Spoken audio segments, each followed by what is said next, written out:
Buongiorno a tutti, benvenuti al nostro appuntamento con la nutrizionista risponde. Oggi parleremo di pranzetti sotto l'ombrellone.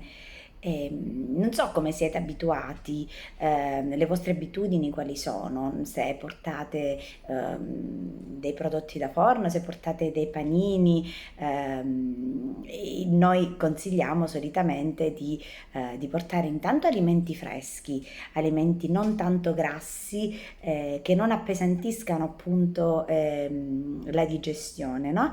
E non la rallentino, in modo da poter godere completamente di un'intera giornata di mare.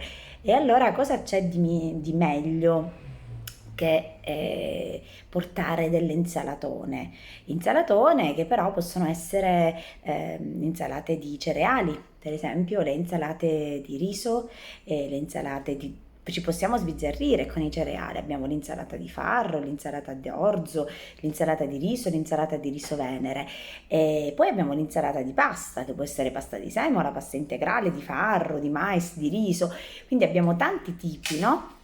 Di carboidrati da poter portare. Innanzitutto il segreto è quello di cuocere al dente sia il riso, sia i cereali, la pasta, bloccare la cottura con l'acqua fredda, mettere un po' di olio e lasciare raffreddare. Dopodiché condire a piacere. Cosa significa condire a piacere? Possiamo inserire una quota proteica sicuramente. Quindi quota proteica può essere del pesce, per esempio può essere il salmone, può essere il tonno, il petto di pollo grigliato a pezzetti, per esempio, oppure dei latticini, la mozzarella, il parmigiano, ecco, dei formaggi, le scaglie di parmigiano, o ancora l'uovo sodo.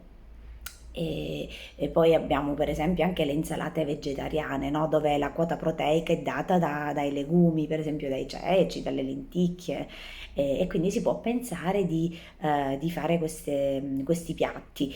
A questo aggiungiamo sicuramente una bella quantità di verdure di stagione, verdure grigliate per esempio, verdure crude, quindi i pomodorini, per esempio la rucola, ma anche qualche cucchiaio di mais, o ancora per esempio le zucchine, le melanzane, i peperoni grigliati, no?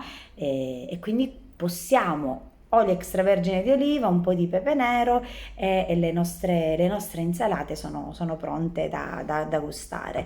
Ecco, sicuramente questi sono piatti più sani che danno una maggiore sazietà, no? Ma allo stesso tempo non appesantiscono l'organismo, così da poter godere veramente di tutta la giornata di mare e poi naturalmente utilizzare le verdure crude e la frutta per gli spuntini non può che migliorare del tutto la giornata. Se volete, comunque io posto su Instagram e su Facebook un link, delle foto con varie ricette in modo da poter poi usufruirne. Va bene? E niente, io vi lascio una buona giornata e vi do appuntamento alla prossima settimana.